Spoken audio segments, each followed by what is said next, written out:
दिल्ली की एक सर्द सुबह थी। कोहरा ऐसा कि सामने से आती गाड़ी भी दिखे ना। अमीर लोग अपनी गाड़ियों के शीशे बंद करके हीटर चला रहे थे और सड़क किनारे वही चाय वाले, वही रेड लाइट पर खड़े भीख मांगते बच्चे। शहर वैसे ही चल रहा था जैसे हर दिन चलता है। लेकिन आज की कहानी आम नहीं है। कहानी है एक करोड़पति औरत की, नीलिमा मल्होत्रा। 40 के आसपास उम्र, बिजनेस वर्ल्ड में बड़ा नाम, मल्टीनेशनल कंपनी की अकेली मालिक और मीडिया की चहेती। पर जितनी ऊंची थी उसकी शोहरत, उतनी ही गहरी थी उसकी तन्हाई। नीलिमा की जिंदगी में बहुत कुछ था, बंगला, गाड़ियां, नौकर चाकर, लेकिन रिश्ते, बस वहीं खालीपन था। उसकी शादी टूट चुकी थी, बच्चा नहीं था और उसे किसी पर भरोसा करना लगभग भूल ही गया था। उसके ऑफिस के लोग उससे डरते थे, दोस्त कोई था नहीं और फैमिली बस दूर दूर की खबरों में जिंदा थी। उस दिन ऑफिस की एक मीटिंग के बाद वो अपनी कार खुद ड्राइव करके जा रही थी। कड़ाके की सर्दी में उसने शीशे नीचे कर रखे थे। शायद हवा में कुछ तलाश रही थी, शायद खुद को। रात का वक्त था। लाजपत नगर के सिग्नल पर रेड लाइट पर उसकी कार रुकी। तभी उसकी नजर पड़ी। एक आदमी मैले कुचैले कपड़े, फटी हुई चादर लपेटे और गले में गिटार टांगे खड़ा था। वो भीख नहीं मांग रहा था, बस गिटार बजा रहा था और गा रहा था। उसकी आवाज में कुछ था, जैसे कोई घाव बोल रहे हों। ठंडी हवा में कांपते हुए भी वो मुस्कुरा रहा था, गा रहा था, कोई ना जाने मेरा नाम, फिर भी गाता हूं हर शाम। नीलिमा की उंगलियां ठिठकी रहीं। उसने ध्यान से उस आदमी को देखा। चेहरे पर उम्र की रेखाएं थीं, मगर आंखों में एक अजीब सी चमक थी, जैसे दुनिया ने इसे तोड़ तो दिया हो पर खत्म नहीं कर पाया। सिग्नल हरा हुआ, पीछे की गाड़ियों ने हॉर्न बजाए, लेकिन नीलिमा वहीं देखती रह गई। मैडम चलिए, ड्राइवर ने चौंकाया। नहीं, यहीं रोको, उसने कहा। नीलिमा पहली बार उस आदमी के पास गई। वो उसे देखकर थोड़ा चौंका, फिर हल्के से मुस्कुराया। गाना पसंद आया मैडम? तुम्हारा नाम क्या है? उसने पूछा। नाम का क्या है मैडम, लोग तो वैसे भी भूल जाते हैं, पर चलिए आज आपको बता देता हूँ। सूरज। तुम्हारा गाना अच्छा था, नीलिमा ने कहा। धन्यवाद। वैसे भी इंसान जो गाता है वो उसके अंदर से निकलता है, और मेरा अंदर बहुत कुछ कहना चाहता है। नीलिमा को न जाने क्या हुआ, उसने पूछा। कभी तुमने कहीं रिकॉर्डिंग करवाई? सूरज हंसा। रोटी के लिए गाता हूँ, रिकॉर्डिंग के लिए नहीं। वैसे रोटी भी कहाँ रोज मिलती है। चलो मेरे साथ। वो चौंका। कहाँ? जहां तुम्हें गाने का मौका भी मिलेगा और शायद रोटी भी। अब तक कई भिखारी, कई गायक सिग्नल पर रोज उसे दिखते थे, पर न जाने क्यों आज सूरज में कुछ अलग था। उसकी आवाज, उसकी आंखें और उसकी हिम्मत, ये सब उसे छू गया था। सूरज कुछ पल चुप रहा, फिर बोला। अगर आपको लगे कि मैं भरोसे लायक हूं तो चलूंगा, पर अगर एक रात में फैसला बदल जाए तो मुझे वहीं छोड़ देना जहां से उठाया है। ठीक है, नीलिमा ने सिर्फ इतना कहा और दरवाजा खोल दिया। उस रात सूरज उसके बंगले के गेस्ट रूम में सोया। नौकर चाकर सब हैरान थे, लेकिन नीलिमा ने किसी को कुछ नहीं कहा। अगले दिन नीलिमा ने उसे अपने म्यूजिक डिपार्टमेंट के एक पुराने स्टूडियो में ले जाकर गाने को कहा। सूरज ने एक पुराना सूफी गीत गाया, आवाज में ऐसा दर्द, ऐसी सच्चाई कि वहां बैठे दो लोग रो पड़े। तुम्हारे अंदर आग है, नीलिमा ने धीरे से कहा। जलाने वालों की कमी नहीं होंग रही मैडम, सूरज ने मुस्कुराते हुए जवाब दिया। इसके बाद हर दिन सूरज कुछ नया गाता, नीलिमा रिकॉर्ड करवाती। फिर एक दिन उसने उस गाने की क्लिप अपनी कंपनी के सोशल मीडिया पर डाली, बिना नाम, बिना चेहरे के, बस आवाज के साथ। और बस कुछ ही घंटों में उस अनजानी आवाज की दुनिया दीवानी हो गई। कौन है ये? ये तो सुकून है। ये आवाज रातों को सुलाने वाली है। ऐसे हजारों कमेंट्स आने लगे। एक दिन सूरज ने पूछा, आप मेरा नाम क्यों नहीं बताती? नीलिमा ने कहा, जब तक दुनिया तुम्हें सिर्फ तुम्हारे दर्द से जानना चाहती है, मैं चाहती हूँ कि वो तुम्हारी रूह से तुम्हें पहचाने। नाम बाद में बताएंगे। और इसी बीच नीलिमा की जिंदगी में कुछ बदलने लगा था। उसे अब ऑफिस जाना बोझ नहीं लगता, घर में चुप्पी नहीं रहती, और हर शाम जब सूरज अपनी रिहर्सल करता, वो एक कोने में बैठकर सुनती, जैसे वो अब फिर से जी रही हो। लेकिन एक रात वो सूरज के कमरे की तरफ गई। दरवाजा खुला था, पर अंदर कोई नहीं था। गिटार वहीं रखा था, चादर भी, पर सूरज नहीं। और तकिए के नीचे एक चिट्ठी पड़ी थी। चिट्ठी में लिखा था, कभी कभी लोग हमारी जिंदगी में इसलिए आते हैं ताकि हम फिर से सांस लेना सीखें, लेकिन हर रूह को ठिकाना नहीं चाहिए। मैं चल पड़ा हूं नीलिमा जी, क्योंकि मैं जानता हूं अब आप अकेली नहीं हैं, और मैं अब फिर से खोना नहीं चाहता। नीलिमा के हाथ कांप उठे। उसने गिटार उठाया और पहली बार आंसू बहने दिए। लेकिन क्या वाकई सूरज चला गया था, या ये बस एक मोड़ था उस कहानी का जो अभी पूरी नहीं हुई? Chat GPT said. नीलिमा घंटों तक चुपचाप उस चिट्ठी को देखती रही। सूरज चला गया था, बिना बताए, बिना अलविदा कहे। उसका मन बेचैन था, जैसे किसी ने उसके दिल के एक कोने को अचानक छू लिया हो और फिर वहीं अधूरा छोड़ दिया हो। अगली सुबह उसने अपने सारे स्टाफ से पूछताछ की। किसी ने उसे बाहर जाते हुए देखा? नहीं मैडम, सबने एक ही जवाब दिया। गेट की सीसीटीवी फुटेज चेक की गई। सुबह 4 बजे का वक्त था। सूरज सिर पर टोपी डाले, गिटार के बिना चुपचाप निकल गया था। जैसे आया था वैसे ही चला गया। पर बात इतनी आसान नहीं थी। नीलिमा उस आदमी को भूल नहीं पा रही थी। उसके गाने, उसकी बातें, उसकी आंखें, सब कुछ भीतर तक उतर चुका था। और पहली बार उसे लग रहा था कोई उसके अंदर की आवाज सुन सकता है। उसने फैसला किया, उसे ढूंढेगी, अकेले, न बिना मीडिया के, न सोशल पोस्ट के। 1 हफ्ते तक वो दिन में ऑफिस और रात को गाड़ी में निकलती रही, उन्हीं जगहों पर जहां बेघर लोग रहते थे। सिग्नल, फुटपाथ, झुग्गियां। वो चुपचाप देखती, पूछती, क्या आपने इसे देखा है? और हर बार जवाब मिलता, नहीं दीदी, ऐसा तो नहीं देखा कभी। एक रात जब वो लक्ष्मी नगर के पुल के नीचे रुकी, एक बुजुर्ग भिखारी ने कहा, गिटार वाला? अरे हाँ दीदी, कुछ दिन पहले यहाँ था, फिर किसी के साथ चला गया। एक नीली जीप थी, याद है मुझे, उसके पीछे बैठा था। नीली जीप? नीलिमा के दिमाग में जैसे घंटी सी बजी। उसने अपने पुराने जानकारों से पूछना शुरू किया, एनजीओ वाले, पुलिस के पुराने कॉन्टैक्ट्स। और फिर एक नाम सामने आया, उजाला संस्था। एक एनजीओ जो बेघर कलाकारों को शरण देता था, और खासकर ऐसे लोगों को जो किसी मानसिक या भावनात्मक चोट से गुजरे हों। वो बिना देर किए वहां पहुंची। सामने से देखने पर तो बस एक साधारण सा परिसर था, पर अंदर बहुत कुछ था। दीवारों पर बच्चों की ड्राइंग्स, कोनों में हारमोनियम, तबले, और दीवार के पास बैठा एक आदमी जिसने काले रंग की टोपी पहन रखी थी। आंखें बंद थीं और वो कुछ गुनगुना रहा था। नीलिमा कुछ पल चुपचाप खड़ी रही, उसे सुनती रही। छोटों से बना हूं, फिर भी मुस्कान हूं, किसी की तलाश में, बस एक पहचान हूं। उसने धीरे से कहा, सूरज। वो चौंका नहीं, आंखें खोली, मुस्कराया। आप आ गईं। तुम यहाँ क्यों आए? नीलिमा की आवाज कांप रही थी। क्योंकि मैं डर गया था, सूरज ने कहा। आपके घर में सब कुछ था और मेरे पास कुछ नहीं। डर लगा कि अगर आप भी मुझसे थक गईं तो मैं कहाँ जाऊंगा, इसलिए भाग आया, वापस अपनी दुनिया में। मैं थकती उन्हीं लोगों से हूं जो दिखावा करते हैं, सूरज। तुम तो सच्चे हो, डार्क, इसलिए तुम्हारे गाने मुझे छूते हैं। वो कुछ पल चुप रहा, फिर बोला, मैं वापस चलूंगा, पर इस बार सिर्फ गाने के लिए नहीं, आपसे जुड़ने के लिए। नीलिमा ने धीरे से उसका हाथ थाम लिया। अब की बार अगर गए तो मैं भी साथ चलूंगी। उसी दिन नीलिमा ने उजाला संस्था को एक बड़ा फंड दिया। वहां के बच्चों और कलाकारों के लिए एक म्यूजिक सेंटर शुरू किया गया, सूरज स्कूल ऑफ सोल म्यूजिक। सूरज अब वहीं बच्चों को सिखाता था राग, धुनें, शब्दों की अहमियत। और हर रविवार जब पूरा शहर थककर सोता था, नीलिमा उसके पास आती और साथ बैठकर गिटार बजाना सीखती। उन दोनों की दुनिया अब बदल चुकी थी, लेकिन कहानी अभी भी पूरी नहीं हुई थी। एक शाम सूरज ने उसे कहा, नीलिमा जी, अगर मैं आपको अपना अतीत बताऊं तो क्या आप सुनना चाहेंगी? नीलिमा ने उसकी आंखों में देखा। सुनूंगी, और इस बार भागोगे नहीं, वादा करो। भागना अब नहीं आता, सूरज बोला, पर जो मैं बताने जा रहा हूं वो शायद सब कुछ बदल दे। वो रात ठंडी थी, चारों तरफ सन्नाटा था। सूरज ने गिटार रखा, चाय का एक घूंट लिया और फिर कहा, मैं जो हूं वो पहले नहीं था।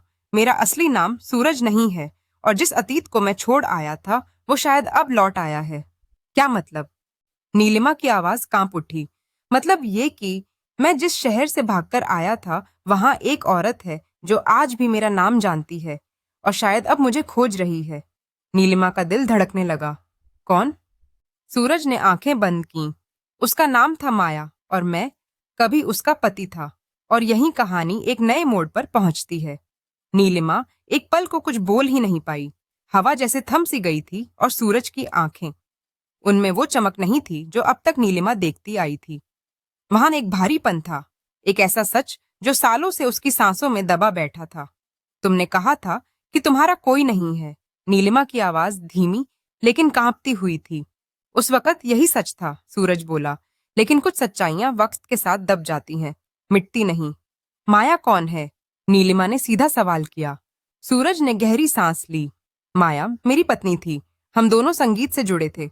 एक वक्त था जब हम एक साथ गाया करते थे, छोटे मोटे स्टेज शो, शादी ब्याह में प्रोग्राम। बस यही जिंदगी थी। प्यार भी था, गरीबी भी, लेकिन एक सपने की चमक भी थी।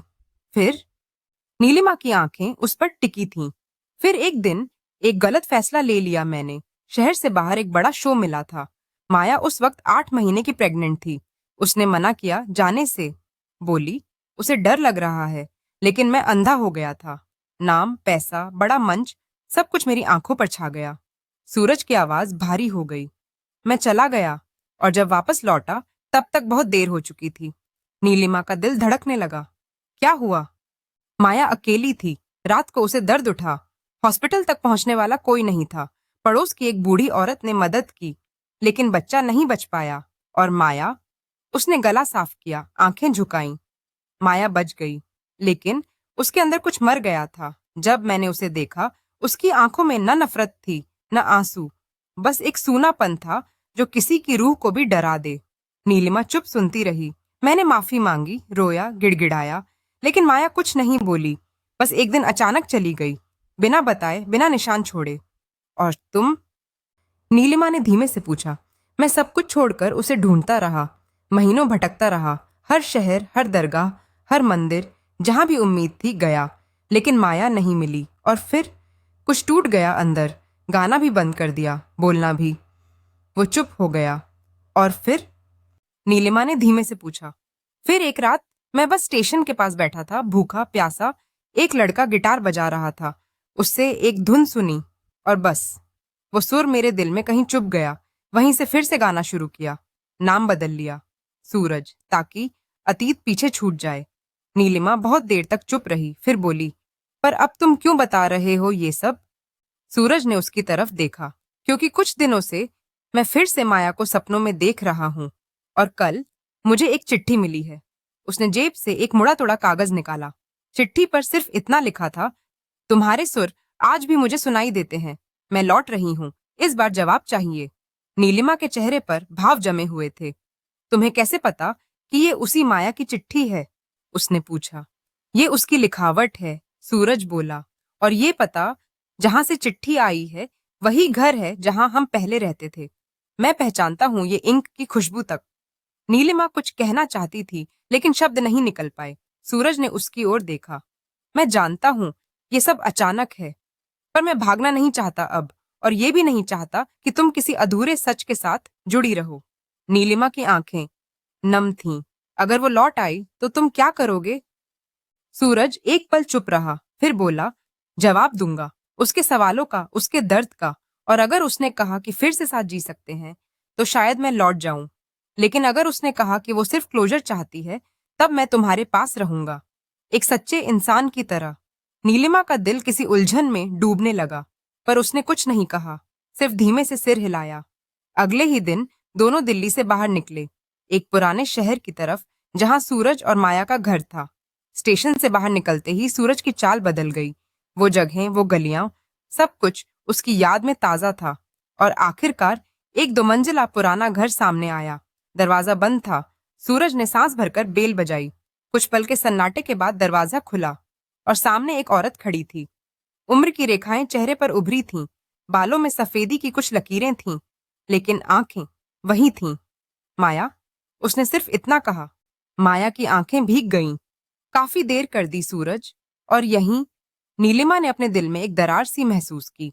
नीलिमा वहां खड़ी थी, जैसे किसी और की कहानी का हिस्सा बन गई हो। सूरज और माया, एक ही पल में दोनों की आंखों में वो अधूरी कहानियां जिंदा हो गई थीं, जो वक्त ने दबा दी थीं। माया ने धीरे से दरवाजा पूरा खोल दिया। आओ। सूरज एक पल को नीलिमा की तरफ देखने लगा, मानो पूछ रहा हो, क्या मैं अंदर जाऊं? नीलिमा ने सिर हिलाया, हल्की मुस्कान के साथ, लेकिन उसके अंदर एक तूफान उठ रहा था। तीनों अंदर आए। घर छोटा था, लेकिन हर कोने में एक पुरानी याद सांस ले रही थी। दीवार पर एक तस्वीर अब भी टंगी थी, सूरज और माया की, शादी के वक्त की। तुम अब भी ये तस्वीर रखे हुए हो? सूरज ने आश्चर्य से पूछा। फेंकना चाहा कई बार, पर तस्वीरें जलती नहीं, बस और धुंधली हो जाती है। माया ने जवाब दिया और उसकी आवाज में कोई शिकायत नहीं थी, सिर्फ थकान थी, जैसे किसी ने सालों चुप रहकर दर्द को सहेजा हो। नीलिमा अब तक खामोश थी, लेकिन उसके अंदर का सन्नाटा चीख रहा था। माया ने सूरज की तरफ देखा। बैठो, तुम्हें बहुत कुछ कहना है शायद, और मुझे बहुत कुछ सुनना है। सूरज ने कुर्सी खींची। नीलिमा ने धीरे से कोने की दीवार के पास खुद को खड़ा कर लिया, एक गवाह की तरह जो इस समय का हिस्सा है लेकिन केंद्र नहीं। माया, मैं जानता हूं मैंने जो किया उसका कोई बहाना नहीं है, सूरज ने कहा। मैं बस इतना कहना चाहता हूं कि मैं हर रोज अपने उस फैसले के साथ जिया हूं और हर रोज शर्मिंदा हुआ हूं। माया ने एक गहरी सांस ली। तुम्हें पता है, जब बच्चा गया तो मैं रोई नहीं थी। रोती तो शायद टूटकर संभल जाती, पर मैं सुन्न हो गई थी। और जब तुम लौटे, मैं तुम्हें देख भी नहीं पाई। मैं खुद को भी नहीं देख पा रही थी। तुम्हें दोष नहीं दिया मैंने, सूरज। मैंने तो बस जिंदगी को ही छोड़ दिया था। कमरे में एक भारी चुप्पी छा गई। सूरज की आंखें नम थीं। मैंने कोशिश की ढूंढने की, वो बोला। तुम्हें खोजा, हर शहर, हर सड़क, लेकिन शायद मैं खुद से ही भाग रहा था। माया की नजरों ने एक बार नीलिमा को देखा। और अब? सूरज ने जवाब देने से पहले रुक गया। अब मेरी जिंदगी में कोई है जिसने मुझे फिर से जीना सिखाया है, जिसने मेरी रूह को आवाज दी और मुझे मेरी ही पहचान लौटाई। माया की आंखों में कोई आंसू नहीं था, पर उनके भीतर कुछ दरक रहा था। वो औरत तुमसे प्यार करती है। सूरज ने नीलिमा की तरफ देखा। उनकी आंखें मिलीं और नीलिमा ने उसकी ओर बस एक धीमी मुस्कान फेंकी, जो कह रही थी, तुम्हें कुछ भी साबित नहीं करना, मैं समझती हूँ। हाँ, सूरज बोला, प्यार करती है और मैं भी करता हूँ, लेकिन तुम्हारा जवाब सुने बिना आगे नहीं बढ़ सकता। माया बहुत देर तक चुप रही, फिर बोली, सूरज, मैं कोई हिसाब नहीं मांग रही। न बदला चाहती हूँ, न लौटाई हुई खुशियां। मैं बस क्लोजर चाहती थी। ये जानना चाहती थी कि तुम्हारी जिंदगी किसी अधूरेपन में नहीं फंसी हुई है। वो उठी, एक पुराना डिब्बा लाई और सूरज के सामने रख दिया।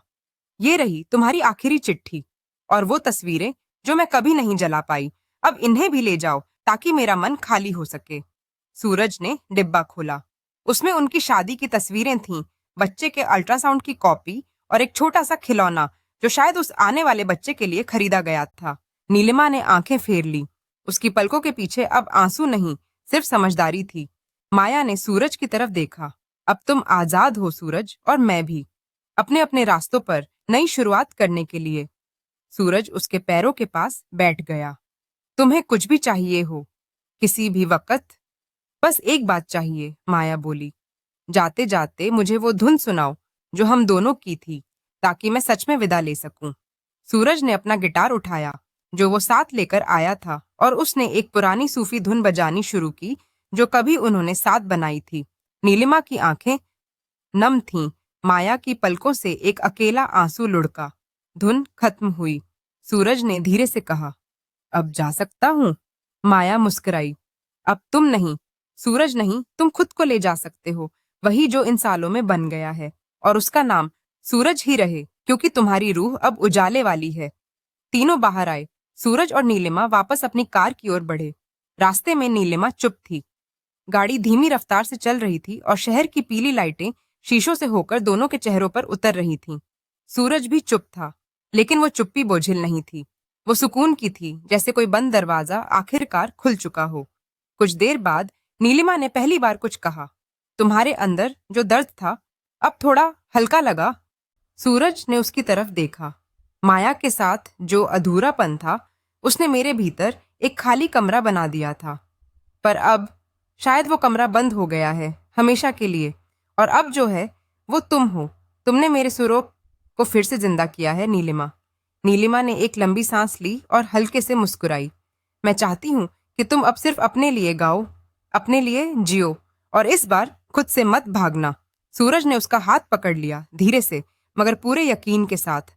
अब मैं कहीं नहीं जाऊंगा, न खुद से न तुमसे। कुछ हफ्तों बाद दिल्ली में एक बड़ा म्यूजिक इवेंट हुआ, सोल ऑफ इंडिया नाम से। तमाम बड़े गायक, संगीतकार, मीडिया और मशहूर हस्तियां वहां मौजूद थीं, लेकिन सबकी नजरें एक मंच पर टिक गईं जब अंधेरे में सिर्फ एक स्पॉटलाइट जली, और वहां खड़ा था सूरज। इस बार वो बेघर नहीं था, गुमनाम नहीं था। उसके पास एक नाम था, एक मंच था, और सबसे बढ़कर अपने गाँव के गाने की वजह थी। पहली बार उसने अपनी पहचान दुनिया के सामने जाहिर की। मेरा नाम सूरज है। कुछ लोग मुझे अतीत का टुकड़ा कहेंगे, कुछ एक नई शुरुआत, लेकिन मैं बस एक चीज हूँ, एक आवाज जो खुद से दोबारा जुड़ पाई है। उसने गाना शुरू किया, वो धुन जो माया के लिए भी थी और अब नीलिमा के लिए भी। तेरे बिना अधूरा था, तेरे साथ में मुकम्मल हूँ। गुमनाम था जब तक, अब तेरे नाम से चमकता हूँ। भीड़ खड़ी हो गई, तालियां गूंज उठीं, आंखें भीगी और एक महिला मंच के पीछे चुपचाप खड़ी थी, नीलिमा। वो नहीं चाहती थी कि लोग उसे कहानी का हिस्सा माने, क्योंकि कुछ रिश्ते सिर्फ एहसास में पूरे होते हैं, उन्हें साबित नहीं करना पड़ता। शो के बाद जब सूरज मंच के पीछे आया, नीलिमा ने उसकी तरफ देखा। अब तुम सिर्फ मेरे नहीं रहे, उसने कहा, अब तुम सबके हो। सूरज मुस्कुराया, पर जो गाना मेरे भीतर गूंजता है, वो अब भी सिर्फ तुम्हारे लिए है। कुछ महीने बीते। सूरज ने उजाला संस्था के साथ मिलकर कई बेघर कलाकारों को ट्रेन करना शुरू किया। माया भी अब दूर के किसी शहर में एक स्कूल में संगीत सिखा रही थी। कभी कभी चिट्ठी भेज देती थी जिसमें सिर्फ एक लाइन होती, आज तुम्हारी धुन पर बच्चों ने नाचा, धन्यवाद। नीलिमा और सूरज अब एक साथ रहते थे। शादी की बात कभी नहीं आई, क्योंकि उनके बीच कोई कागज या रस्म नहीं, सिर्फ एक गहराई थी जो वक्त से कहीं ऊपर थी। एक दिन नीलिमा ने सूरज से पूछा, अगर तुम्हें फिर से एक गाना लिखना हो अपने पूरे सफर पर, तो क्या लिखोगे? सूरज ने जवाब नहीं दिया। उसने बस अपना गिटार उठाया, उसकी आंखों में देखा और धीरे धीरे गाने लगा। सर्द रातों में जब कोई साथ नहीं था, तब एक आवाज ने मुझे छुआ था। वो आवाज अब सांस बन गई है, तू है और यही मेरी दुनिया है। नीलिमा की आंखें भीग गईं, लेकिन मुस्कान गहरी थी। कहानी खत्म नहीं हुई थी, क्योंकि कुछ रिश्ते कभी खत्म नहीं होते। वो बस एक सुर बन जाते हैं जो हर धड़कन के साथ बजते हैं। समाप्त। धन्यवाद सुनने के लिए। अगर आपको ये कहानी दिल को छू गई हो, तो अगली कहानी में मिलते हैं, एक नए किरदार, एक नए मोड़ और उसी सच्चाई के साथ जो हर किसी की कहानी को खास बनाती है। किस्सा कहानी पर आपसे फिर मुलाकात होगी।